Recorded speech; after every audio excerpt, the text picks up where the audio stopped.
ಕೂದಲನ್ನ ಬಾಚಿದ ತಕ್ಷಣ ಬಾಚಿನ್ಕೇನಲ್ಲಿ ಒಟ್ಟೊಟ್ಟಿಗೆ ಇಷ್ಟು ಕೂದಲು ಬಂದುಬಿಟ್ರೆ ಎಂಥವ್ರಿಗಾದ್ರೂ ಭಯ ಆಗೇ ಆಗುತ್ತೆ. ಆದರೆ ಡೋಂಟ್ ವರಿ, ನಿಮ್ಮ ಕೂದಲು ಕೂಡ ಇದೇ ಥರ ಉದುರುತ್ತಾ ಇದ್ದರೆ ಇವತ್ತು ನಾನು ನಿಮಗೆ ಒಂದು ಬೆಸ್ಟ್ ಹೇರ್ ಆಯಿಲನ್ನು ತೋರಿಸ್ಕೊಡ್ತೀನಿ. ಇದನ್ನು ರೆಗ್ಯುಲರ್ ಆಗಿ ಯೂಸ್ ಮಾಡ್ತಾ ಹೋದರೆ ಡೆಫಿನೆಟ್ ಆಗಿ ಕೂದಲು ಉದುರೋ ಸಮಸ್ಯೆ ಕಂಪ್ಲೀಟ್ ಆಗಿ ಕಡಿಮೆ ಆಗುತ್ತೆ. ನಮ್ಮ ಕೂದಲು ತುಂಬ ಉದುರುತ್ತಾ ಇದೆ ಅಂತ ಜಸ್ಟ್ ಯೋಚನೆ ಮಾಡ್ತಾ ಹಾಗೆ ಕೂರೋ ಬದಲು ಯಾಕೆ ನಮ್ಮ ಕೂದಲು ಉದುರುತ್ತಾ ಇದೆ, ಅದಕ್ಕೆ ಕರೆಕ್ಟ್ ಆಗಿರೋ ರೀಸನ್ ಏನು ಅಂತ ಹೇಳಿ ಮೊದಲು ನಾವು ತಿಳ್ಕೊಬೇಕು. ಯಾಕೆ ಅಂದರೆ ನಮಗೆ ಏನು ಪ್ರಾಬ್ಲಮ್ ಇದೆ ಅಂತಲೇ ಗೊತ್ತಾಗದೇ ಇದ್ದರೆ ಹೇಗೆ ಅದನ್ನು ಕ್ಯೂರ್ ಮಾಡೋದಕ್ಕೆ ಸಾಧ್ಯ ಅಲ್ವಾ?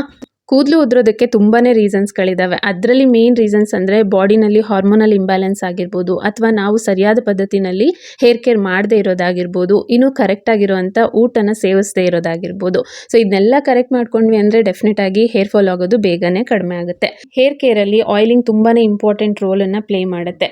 ನಾವು ಯಾವ ಎಣ್ಣೆನ ಹಚ್ತೀವಿ, ಎಷ್ಟು ರೆಗ್ಯುಲರ್ ಆಗಿ ಹಚ್ತೀವಿ ಅನ್ನೋದು ಕೂಡ ಇಂಪಾರ್ಟೆಂಟ್ ಆಗುತ್ತೆ. ಸೊ ಹೇರ್ ಫಾಲಿಗೆ ಬೆಸ್ಟ್ ಹೇರ್ ಆಯಿಲನ್ನು ಹೇಳ್ತೀನಿ ಅಂತ ಹೇಳಿದೆ ಅಲ್ವಾ, ನಾನಿಲ್ಲಿ ಈಗ ಅದನ್ನೇ ಪ್ರಿಪೇರ್ ಮಾಡ್ತಾ ಇದ್ದೀನಿ.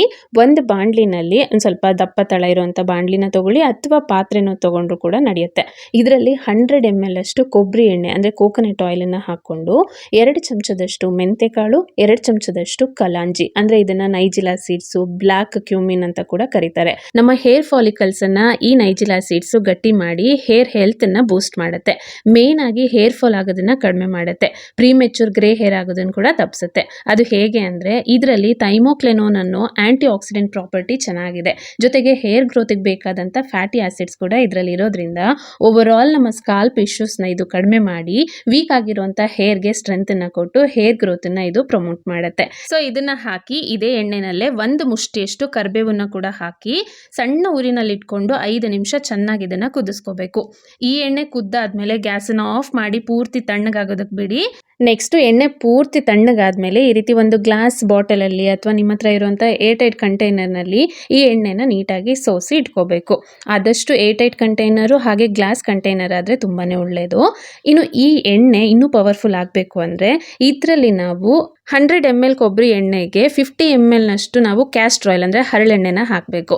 ಇನ್ನು ಎಣ್ಣೆ ಹಚ್ಚಿದ ತಕ್ಷಣವೇ ತಲೆನೋವು ಬರುತ್ತೆ, ನಮ್ಗೆ ಅಪ್ಲೈನೇ ಮಾಡೋದಕ್ಕಾಗಲ್ಲ ಅಂತಿರ್ತೀರಲ್ವ, ಹಾಗಾಗಿ ಒಂದು ಸ್ವಲ್ಪ ಬೆಳ್ಳುಳ್ಳಿ ಎಸಳುಗಳನ್ನು ಇದರಲ್ಲೇ ಹಾಕ್ಕೊಂಡ್ರೆ ತುಂಬಾ ಒಳ್ಳೆಯದು.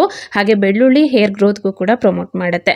ಹಾಗೆ ಇದ್ರ ಜೊತೆ 4 ವಿಟಮಿನ್ ಇ ಕ್ಯಾಪ್ಸೂಲ್ಸನ್ನು ಈ ರೀತಿ ಕಟ್ ಮಾಡಿ ಅದರಲ್ಲಿರುವಂಥ ಜೆಲ್ಲನ್ನು ಮಾತ್ರ ಹಾಕಿ ಈ ಎಣ್ಣೆನ ಚೆನ್ನಾಗಿ ಮಿಕ್ಸ್ ಮಾಡಿ 1-2 ದಿನ ಬಿಸಿಲಿಗೆ ಇಡಬೇಕು.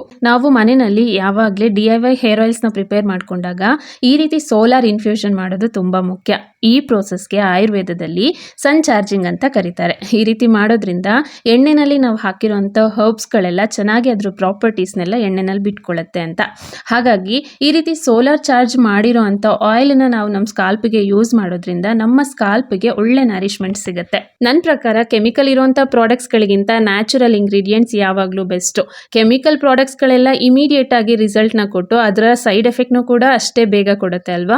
ಬಟ್ ನ್ಯಾಚುರಲ್ ಇಂಗ್ರೀಡಿಯೆಂಟ್ಸ್ಗಳಿಂದ ಮಾಡಿರೋವಂಥ ಯಾವುದೇ ಪದಾರ್ಥ ಆಗಿರ್ಬೋದು, ಅದು ನಿಮಗೆ ರಿಸಲ್ಟ್ ಕೊಡೋದು ಸ್ವಲ್ಪ ಲೇಟ್ ಆಗ್ಬೋದು, ಆದರೆ ಡೆಫಿನೆಟ್ ಆಗಿ ರಿಸಲ್ಟ್ ಕೊಡುತ್ತೆ. ಹಾಗೆ ಕೊಟ್ಟಿರೋಂಥ ರಿಸಲ್ಟು ತುಂಬ ದಿನದವರೆಗೂ ಹಾಗೆ ಇರುತ್ತೆ. ಹಾಗೆ ಹೇರ್ಗೆ ಆಯಿಲ್ನ ಅಪ್ಲೈ ಮಾಡಿದ್ಮೇಲೆ ನೇಲ್ಸಿಂದ ಸ್ಕಾಲ್ಪನ್ನ ಯಾವಾಗಲೂ ಮಸಾಜ್ ಮಾಡಬಾರ್ದು. ಈ ರೀತಿ ಟಿಪ್ಸ್ಗಳಿಂದ ಮಸಾಜ್ ಮಾಡಬೇಕು. ಇನ್ನು ಹೇರ್ ಫಾಲ್ ಕಂಟ್ರೋಲ್ಗೆ ಅಂತ ಈ ಆಯಿಲ್ನ ವೀಕಲ್ಲಿ 2 ಸಾರಿ 3 ಮಂತ್ಸ್ ಯೂಸ್ ಮಾಡಿ. ಜೊತೆಗೆ ಈ ಹೇರ್ ಮಾಸ್ಕನ್ನು 15 ಡೇಸ್ ಒನ್ಸ್ ಯೂಸ್ ಮಾಡಿ. ಆಮೇಲೆ ರಿಸಲ್ಟ್ ನೀವೇ ನೋಡಿ.